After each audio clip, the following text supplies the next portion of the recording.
is the story of a church. This is also the story of a people and how their desire to worship God led them to build for greatness in His name. This is the story of a continuous beginning where each step is a new start.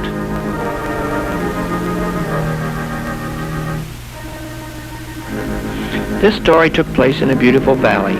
On the north were the Verdugo and the San Gabriel Mountains, to the south the lesser foothills. As they traveled along El Camino Real, the Spanish fathers discovered the beauty of this land.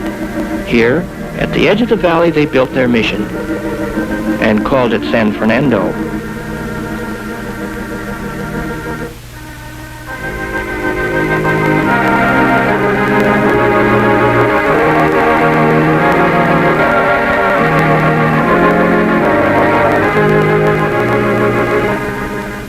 The richness of the valley soil was a magnet that drew the early settlers.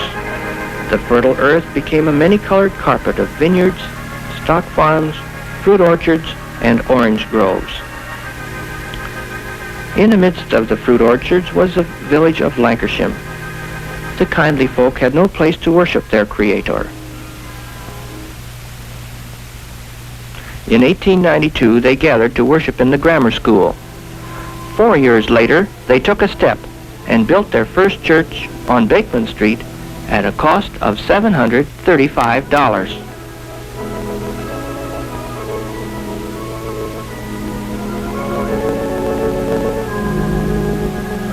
Then, as now, these people found the church to be their source of inspiration and fellowship. The congregation grew and grew. In 20 years, the church was filled to the bursting point. The people faced a problem. They must build again. Another step must be taken. So, in 1924, they built the Community Methodist Church at Lancashire and McCormick Streets. It was also a growing church in a growing community.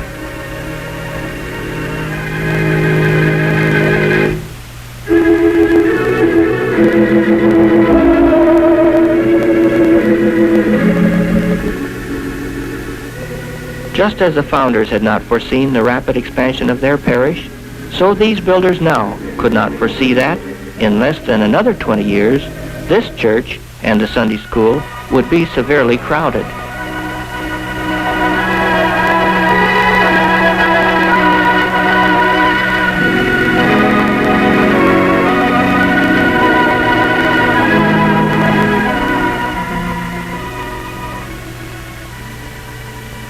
Again, the people knew they had a problem. What to do? Where to go? How to meet the need? With much consideration and thought, along with the inspirational guidance of the pastor, Dr. Boyer, the solution became clear. They must take another step. They must build again.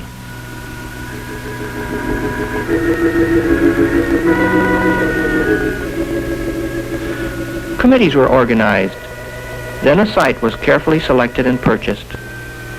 The 3.5 acres would provide ample room for Sunday school, parking space, outdoor play area, and a sanctuary where beauty and dignity would lift the hearts of all who worshiped here. The entire congregation spent many weeks of devoted effort on the plans for the new church plant. As finally accepted, these plans included a sanctuary to seat 550, a Sunday school to accommodate 800, recreational and social facilities to meet the expanding needs of the foreseeable future. And its architectural style, of course, must be in keeping with the heritage of the valley.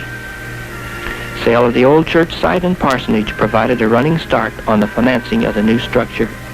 The new site alone cost nearly $20,000, almost 30 times the price of the original church.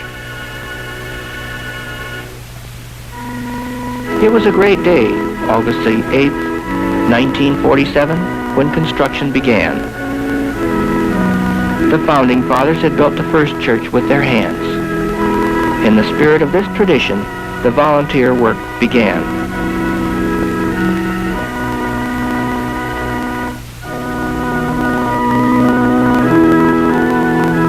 first breaking of ground was but a prelude to the thousands of man-hours to be contributed on this project.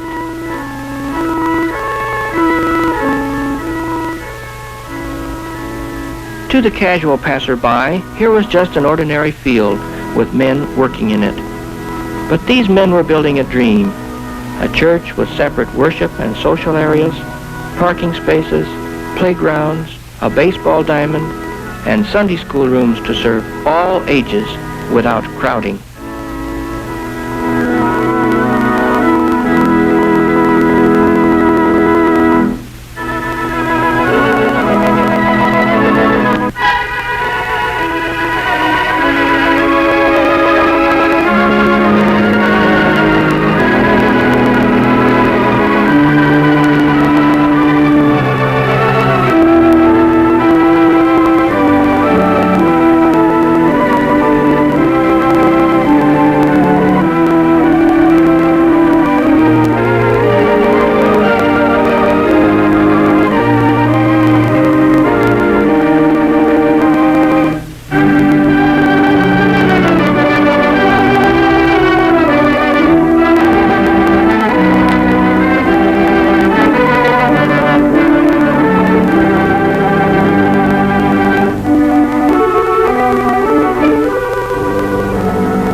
As construction went on, another problem arose.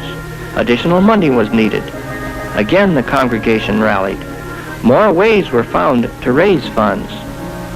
A financial campaign was organized, and dinners were held.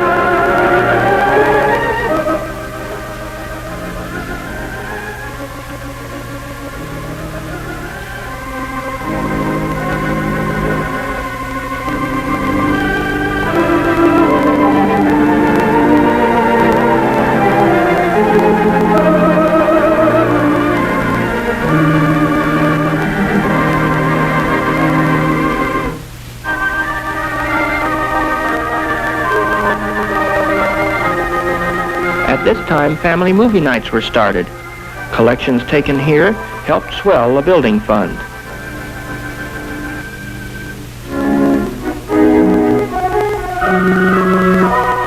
All of these activities created still more enthusiasm. The people volunteered in greater numbers.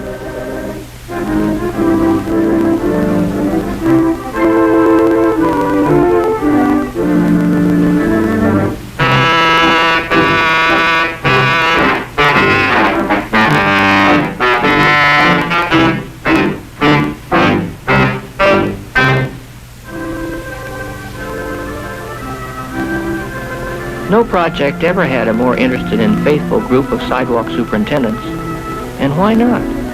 The interest of these people was a deep and abiding thing. They were giving their all, their time, their labor, their money, to bring this dream into reality.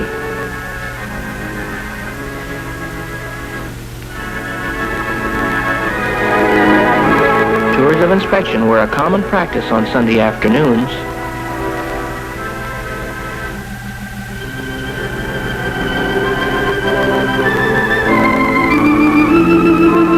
Explanations and discussions were entered into enthusiastically by all.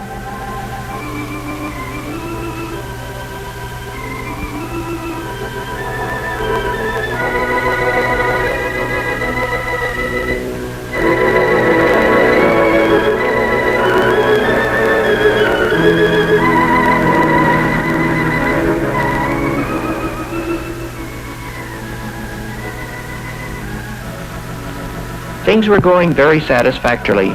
Progress was good. The congregation was relaxed and happy. Then the blow fell. Vacate the old building in 60 days, the purchaser said. This meant that extra effort and more rapid progress were essential.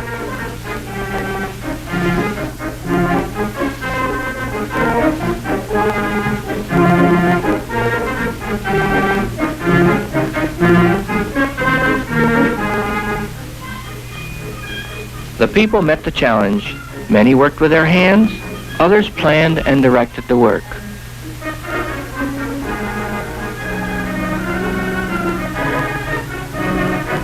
Constantly at the scene, encouraging the workers, was the architect, Claude Faithful.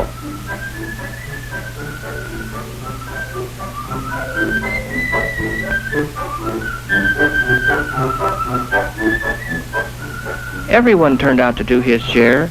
Dad, Granddad, even the youngsters were there, each doing his part.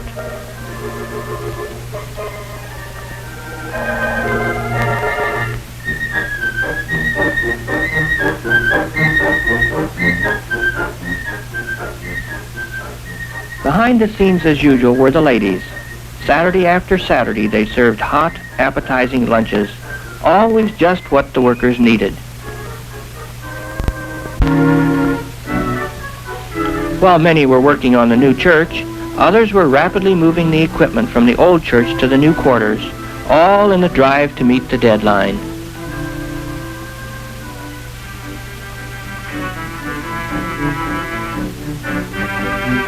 Late one Saturday afternoon, two workers moved the bulletin board from where it had stood for so long on Lancashire Boulevard. Now it proudly announced the first service on the new property. The deadline had been met.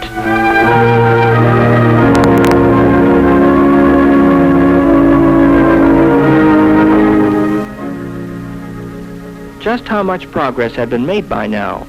How far was the dream from realization? The social hall was finished, also Sunday school rooms for nursery, beginners, primary, junior high and high school, young adults, the chapel, the offices, and the fireside room. This is what had been completed. $215,000 had been spent to date, and the church was free of debt. By this time, rising costs had depleted the building fund. Now, against the background of their accomplishments, the congregation faced another decision.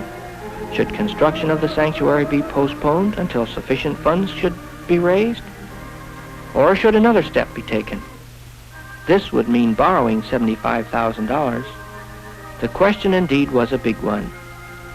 With faith in God and in their own ability, the people faced the fact. They shouldered the obligation, and construction of the sanctuary began at once.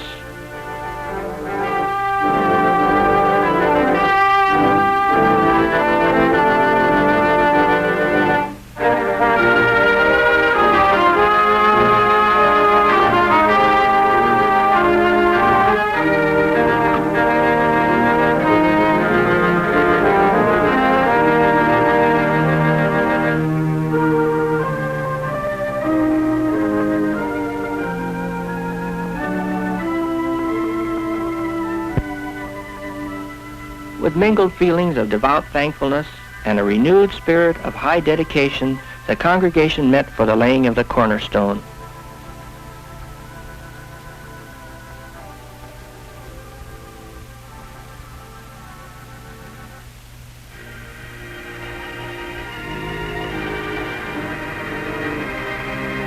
On this wonderful occasion, District Superintendent Paul Hebner gave the keynote address.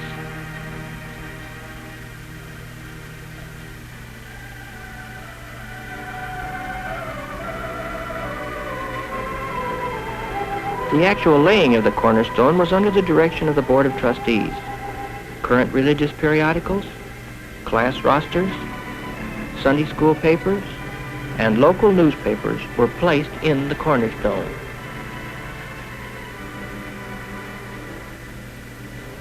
"100 years hence, the great-grandchildren of this congregation will read with interest the contents of these sealed metal vaults."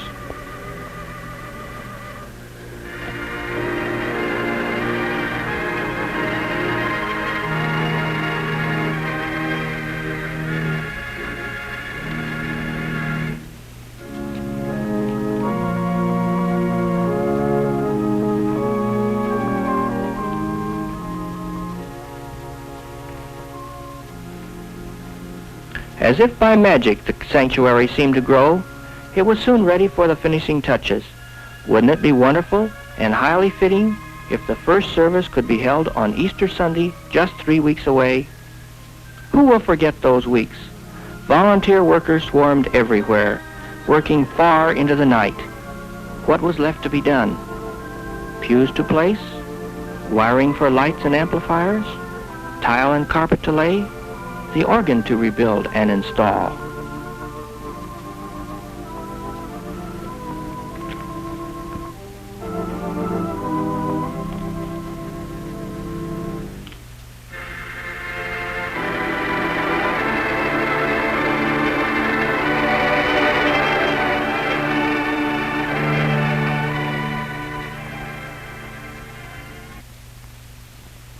An empty cross, a risen Lord, the springtime of the year. These signify newness in life. How wonderful to hold the first service in the newly completed sanctuary on Easter Sunday morning.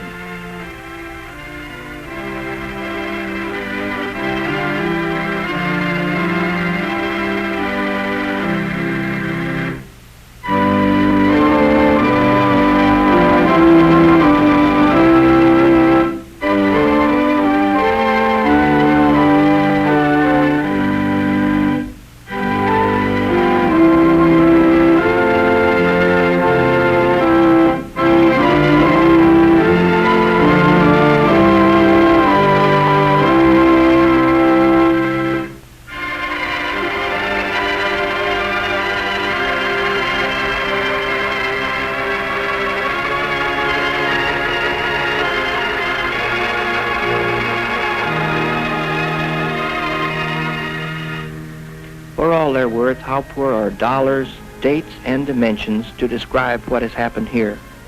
For while these people were building with wood and steel and brick, something far greater was building in their hearts.